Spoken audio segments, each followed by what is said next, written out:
കാസർഗോഡ് തൃക്കരിപ്പൂരിൽ ജൈവ പച്ചക്കറി കൃഷിയിലൂടെ സമൂഹത്തിന് മാതൃകയാവുകയാണ് ഒരു കൂട്ടം അഗ്നിരക്ഷാ സേനാംഗങ്ങൾ.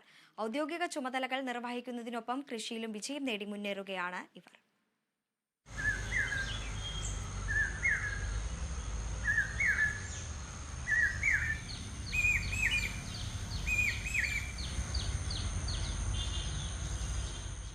അത്യാഹിതങ്ങളുണ്ടാവുമ്പോൾ രാവെന്നോ പകലെന്നോ വ്യത്യാസമില്ലാതെ എങ്ങും ഓടിയെത്തി രക്ഷകരാവുന്നവരാണ് അഗ്നിരക്ഷാ സേനാംഗങ്ങൾ.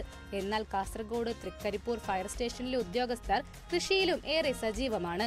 24 മണിക്കൂർ സേവനത്തോടൊപ്പം കൃഷിയെയും സ്നേഹിക്കുന്നു എന്നതിന് ഉദാഹരണമാണ് നിലയം വളപ്പിലും തൃക്കരിപ്പൂർ കാലിക്കടവ് പാതയോരത്തുമുള്ള ഇവരുടെ പച്ചക്കറി തോട്ടങ്ങൾ. വെള്ളരി, മത്തൻ, പയർ, വെണ്ട, തക്കാളി, പച്ചമുളക് എന്നിവയാണ് പ്രധാനമായും കൃഷി ചെയ്യുന്നത്. കൃഷിഭവന്റെ സഹകരണത്തോടെ ചെയ്ത കൃഷിയിൽ നിന്ന് ദിവസേന വിളവെടുക്കാനും സാധിക്കുന്നുണ്ട്. ഇതിൽ വലിയ അഭിമാനമുണ്ടെന്നും എല്ലാവരും കൃഷിയിൽ ഒരുപോലെ സഹകരിക്കുന്നുണ്ടെന്നും Trikaripur fire station officer KV Prabhakaran പറഞ്ഞു.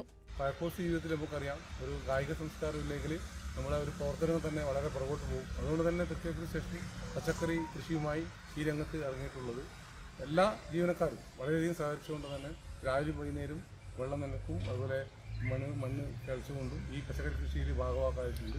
അതുകൊണ്ട് വലിയ അഭിമാനം തന്നെയാണ്. ഈ വർഷം മൂന്നാമത്തെ വിളവെടുപ്പാണ്. നാട്ടുകാർക്കൊക്കെ അത്യാവശ്യം പച്ചക്കറി കൊടുക്കാൻ സാധിച്ചിട്ടുണ്ട്. പച്ചക്കറി കൃഷിക്കൊപ്പം സംസ്ഥാന ഫിഷറീസ് വകുപ്പുമായി സഹകരിച്ച് മത്സ്യകൃഷിയും ഇവർ ചെയ്യുന്നുണ്ട്. കട്ലവർഗത്തിൽപ്പെട്ട മത്സ്യങ്ങളെയാണ് പ്രധാനമായും ഇവർ കൃഷി ചെയ്തിട്ടുള്ളത്. കൂടെ കൊതുക് നിവാരണത്തിനായി ആയിരക്കണക്കിന് ഗപ്പി മത്സ്യങ്ങളും വളർത്തുന്നുണ്ട്. Kerala vision news, Kasaragod.